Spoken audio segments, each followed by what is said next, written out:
Hello everyone, welcome to a online solution. मैं हूं इफ्तिखार और आज मैं आपके सामने सामाजिक विज्ञान के 10 सबसे महत्वपूर्ण प्रश्न लाया हूं। आपके बोर्ड एग्जाम के लिए बहुत इंपॉर्टेंट है। बोर्ड एग्जाम में 100% पक्का आएगा ये सारा क्वेश्चन। आप वीडियो को पहले एंड तक देख लेना। मैं आपके सामने 10 सबसे महत्वपूर्ण, जो कि 2 नंबर वाला है, लघु उत्तरीय प्रश्न है, ठीक है, अति लघु है, यानी कि 2 नंबर वाला प्रश्न है। और आपके सामने मैं 10 क्वेश्चन लाया हूं टोटल। देखो मेरे पास 2 पेज है, सबसे पहले यहां से और फिर इधर भी लिखा हुआ बहुत सारा। तो इन सारे क्वेश्चन को अभी हम इस वीडियो में देखने वाले भी हैं और साथ ही साथ ये आपको भी मैं दूंगा। तो पहले आप वीडियो को देखो, बहुत इंपॉर्टेंट क्वेश्चन है। इसको कॉपी में नोट करके इसको याद करने की कोशिश कीजिएगा, ठीक है। सबसे पहले अगर आप हमारे चैनल में अगर नए हैं तो सब्सक्राइब कर लीजिए चैनल को, ताकि आपकी जो वीडियो जो होती है वो आपसे ना छूटे। ओके, तो अगर आपका टारगेट है 400 प्लस लाने का, 450 नंबर या 400 प्लस, तो वीडियो को देखना, अच्छे से क्वेश्चन को याद करना, मेहनत करना घर में, ठीक है। तो स्टार्ट करते हैं। देखिए सबसे पहला सवाल हमारा कहता है, याद रखिएगा ये सारा सवाल 2 नंबर वाला है। एग्जाम में 2 नंबर वाला ही आता है। अगर आप 2 नंबर वाला बना करके आओगे ना तो पूरा बहुत अच्छा मार्क्स आएगा आपका सामाजिक विज्ञान में, बहुत अच्छा। तो देखो क्वेश्चन नंबर 1 हमारा कहता है, जर्मनी के एकीकरण में सबसे महत्वपूर्ण योगदान किसका था। जर्मनी का जो एकीकरण हुआ था उसमें सबसे महत्वपूर्ण योगदान किसका था। और इसमें एक क्वेश्चन और भी अटैच है, जर्मन राष्ट्र का प्रथम सम्राट कौन घोषित किया गया। ओके, तो ये एक ही क्वेश्चन है, आपको दोनों का आंसर देना है, कुछ नहीं है, 2 नंबर का है। शॉर्टली इस आंसर मैं आपके लिए लाया हूं और अपने माध्यम में।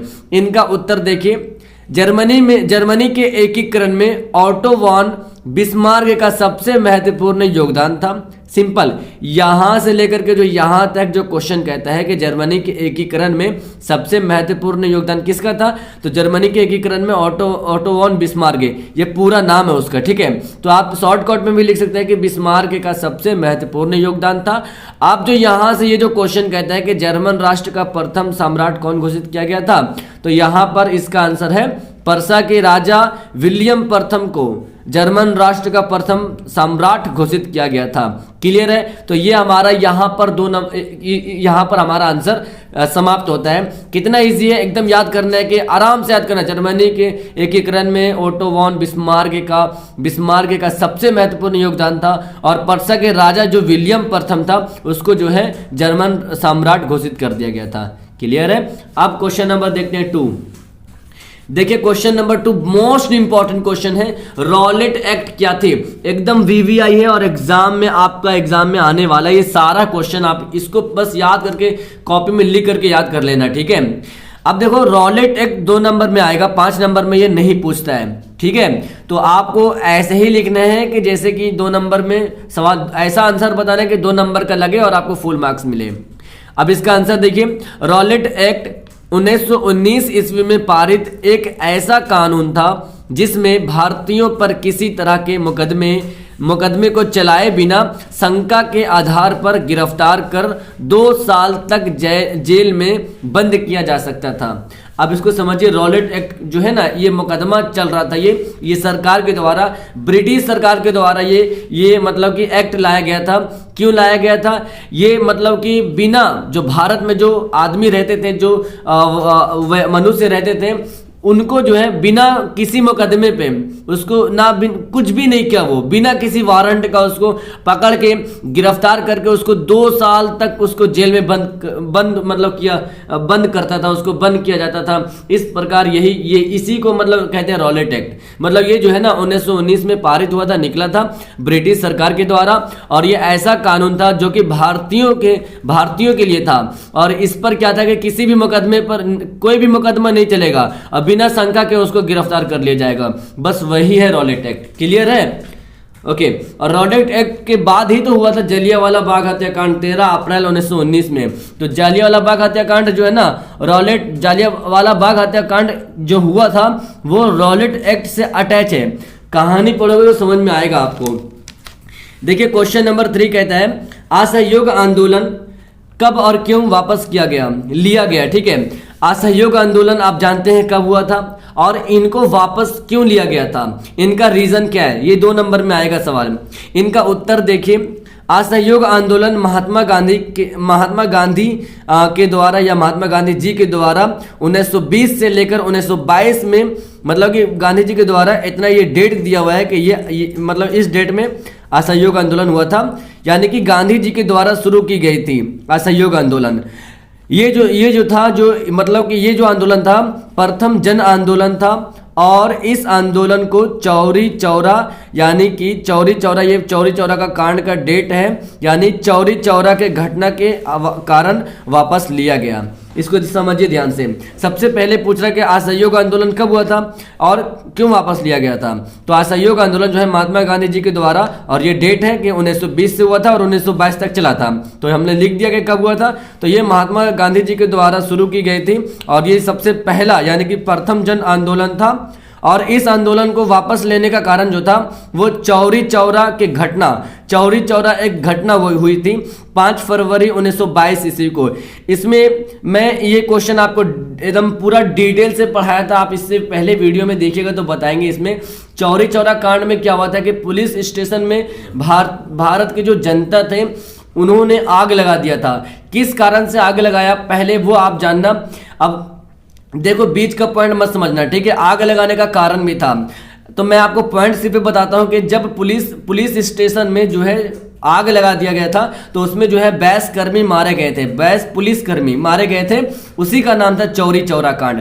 और जब ये 22 पुलिसकर्मी मारे गए थे तब गांधी जी जो है इस आंदोलन को वापस ले लिया, क्योंकि गांधी जी जो है जो अपना आंदोलन वो सत्य मतलब कि अहिंसक में नहीं चलाना चाहते थे, असत्य से नहीं चला रहे थे, वो मतलब अपने आंदोलन को सत्य तरीके से चलाना चाहते थे, कोई अहिंसक नहीं फैलाना चाहते थे, ठीक है। इसलिए वो इस घटना से उसको जो है वापस ले लिया। क्लियर है। अब देखिए क्वेश्चन हमारा कहता है 4, भारत में कौन कौन सी मृदाएं पाई जाती है। मृदा का मतलब क्या होता है, मिट्टी। ओके, तो भारत में 2 नंबर में पूछेगा ये, तो ये जनरली आपका हो गया ज्योग्राफी का क्वेश्चन। इसका उत्तर कहता है भारत में जलोढ़ मृदा, यानी कि जो मिट्टी यानी जो मृदा पाई जाती है वो आपका नाम लिख देना है बस, और कुछ नहीं। भारत में जलोढ़ मृदा, काली मृदा, लाल एवं पीली मृदा, लेटराइट मृदा, मरुस्थलीय मृदा, वन मृदा पाई जाती है। बस आपको ये लिख देना है कि भारत में जो मृदा पाई जाती है उनका नाम। अब बढ़ा चढ़ा के लिखना है, ये नहीं कि 2 ही मृदा याद कीजिएगा और 2 लिख करके आइएगा तो नंबर आपको मिल भी नहीं सकता है, अगर उम्मीद ना रखो तो। आपको ये लिखना है, इसको बस याद कर ले, पूरा शॉर्टली तरीके से मैं आपके लिए आंसर लाया हूँ पूरा, ठीक है। अब देखते हैं हम लोग क्वेश्चन नंबर 5। थोड़ा फास्ट चलेंगे डियर, वीडियो लंबी बनेगी, देखना बहुत इंपॉर्टेंट है। वीडियो जो लंबी होती है ना उसी में कुछ खास बात छुपी होती है। अब 5 नंबर सवाल देखो, भूमंडलीकरण या वैश्वीकरण से आप क्या समझते हैं। जनरली आपके एग्जाम में क्वेश्चन आता है कि वैश्वीकरण से आप क्या समझते हैं, ठीक है, या वैश्वीकरण से क्या तात्पर्य है, तो आप कंफ्यूज खा जाते हैं। भूमंडलीकरण आवे या वैश्वीकरण, दोनों एक ही है। भूमंडलीकरण क्या है तो यही आंसर देना है। वैश्वीकरण से आप क्या समझते हैं या वैश्वीकरण क्या है या वैश्वीकरण से क्या तात्पर्य है, आपको यही आंसर देना है। तो आइए हम इसका आंसर देखते हैं। एक देश की अर्थव्यवस्था को दूसरे देश की अर्थव्यवस्था से तथा संपूर्ण विश्व के विभिन्न देशों की व्यवस्था का एक दूसरे से विभिन्न क्षेत्रों के माध्यम से जुड़ा होना ही जो है भूमंडलीकरण एवं वैश्वीकरण कहलाता है। मतलब कि कनेक्ट होना चाहिए एक देश की, मतलब देखो समझो, पहले एक देश से दूसरे देश में कनेक्ट होना चाहिए, यहां से माल सप्लाई होना चाहिए, ठीक है, बस यही है। तो पहले पढ़ो, एक देश की अर्थव्यवस्था और दूसरे देश की अर्थव्यवस्था से जितना भी संपूर्ण विश्व का विभिन्न देश है उनसे जो है अर्थव्यवस्था का एक दूसरे से विभिन्न क्षेत्रों के माध्यम में जुड़ा होना चाहिए। मतलब जो भी देश हो, जैसे कि हमारा भारत हो गया और भारत हो गया, और मान लो दूसरा हमारा हो गया चाइना ही समझ लो एग्जाम्पल में। तो चाइना, भारत भी देश है, चाइना भी देश है, तो भारत और चाइना के बीच जो है ना, जो इस भारत की अर्थव्यवस्था और चाइना की अर्थव्यवस्था दोनों का मतलब कि दोनों जुड़ा हुआ होना चाहिए। यहाँ भारत से माल सप्लाई चाइना जा सकते हैं और चाइना से कुछ अगर प्रॉब्लम हो, भारत में कुछ कमी हो तो चाइना से सप्लाई माल ले सकता है, इस प्रकार, ठीक है। तो एक देश से दूसरे देश यानी एक देश से दूसरे देश और जितने भी संपूर्ण मतलब पूरा विश्व में जितने भी देश हैं, सारा देश एक दूसरे से कनेक्ट रहे और उनकी अर्थव्यवस्था एक दूसरे से कनेक्ट होने के माध्यम से सारा माल सप्लाई हो जाए। जो सीधा माध्यम में कहिएगा ना कि विभिन्न क्षेत्र के माध्यम से जुड़ा होना चाहिए सारा देश, उसको हम भूमंडलीकरण एवं वैश्वीकरण कहते हैं। क्लियर है? आपको उतना समझना नहीं है, बस आपको रट के आंसर मार देना है। समझने की कोशिश करिए तो ठीक है, नहीं तो फिर याद करना पड़ेगा। क्वेश्चन नंबर 6 देखिए।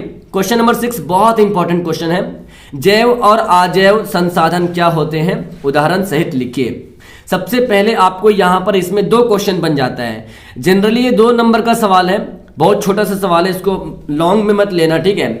आपको लिखना है जैव संसाधन क्या है और अजैव संसाधन क्या है और इसका उदाहरण देना है। आप पहले पढ़ो, ये क्वेश्चन एकदम हलवा लगेगा आपको। तो सबसे पहले हम हेडलाइन करके दे दिए जैव संसाधन। जैव संसाधन किसे कहते हैं? वे संसाधन जिनकी प्राप्ति जीव मंडल से होती है और जिनमें जीवन व्याप्त होता है, जैव संसाधन कहते हैं, ठीक है, या जैव संसाधन कहलाते हैं।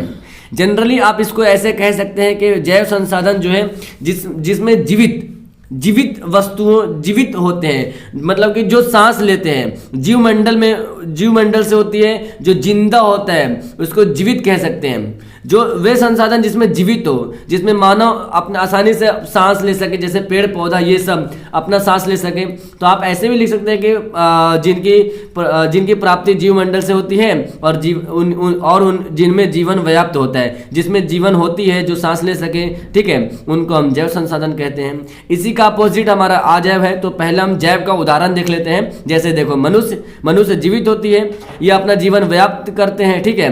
वनस्पति जगत, प्राणी जगत, पशुधन आदि, पशु भी लेते हैं, प्राणी, वनस्पति, पेड़ पौधा, सारा चीज ये जीवित है। सिंपल है ना? तो जैव उसी को कहते हैं। अब इसका अपोजिट हमारा आ जाता है अजैव। तो अजैव क्या है जी?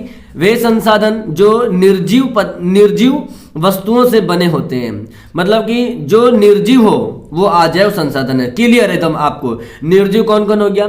जैसे ये पेन हमारा, ये क्या ये बोल सकता है? नहीं, ये लिख भी नहीं सकता, सॉरी, ये सांस भी नहीं ले सकता है, ये जीवित नहीं है, तो ये क्या हो गया? ये अजैव हो गया। जैसे एग्जांपल देखो, मिट्टी, हवा, पत्थर, धातु आदि, ये निर्जीव चीज है, निर्जीव। और जो जीवित हो वो जैव और जो निर्जीव हो वो अजैव। क्लियर है?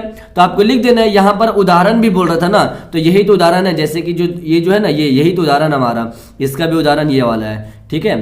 चलिए अगला क्वेश्चन देखते हैं। क्वेश्चन नंबर 7, भारतीय लोकतंत्र की 3 प्रमुख विशेषताएं लिखें। बहुत इंपॉर्टेंट है, आपको बस 3 ही लिखना है, बहुत इंपॉर्टेंट, इसको गौर से देखना। एक बार इतना, अगर आप लोग यहां तक वीडियो में पहुंच गए हैं तो वीडियो अगर लाइक नहीं किया अभी तक वीडियो को, तो प्लीज यार लाइक जरूर कीजिएगा और अपने दोस्तों को शेयर करना, ठीक है। जितना शेयर करोगे उतना उसको हेल्प मिलेगा। तो क्वेश्चन पर पहुंचते हैं। क्वेश्चन कहता है भारतीय लोकतंत्र की 3 प्रमुख। तो भारतीय लोकतंत्र की जो है ना 3 प्रमुख विशेषताएं निम्न है। पहला, दूसरा, तीसरा। सबसे पहला प्रमुख क्या है? सरकार का निर्माण जन निर्वाचित प्रतिनिधियों के द्वारा होता है। सरकार का जो निर्माण होता है वो निर्माण कैसे होता है? जन निर्वाचित प्रतिनिधियों के द्वारा होता है और वे लोग के प्रति उत्तरदायी होते हैं, मतलब उसी के उत्तरदायी होते हैं, ठीक है। पहला है प्रमुख कारण। दूसरा क्या है?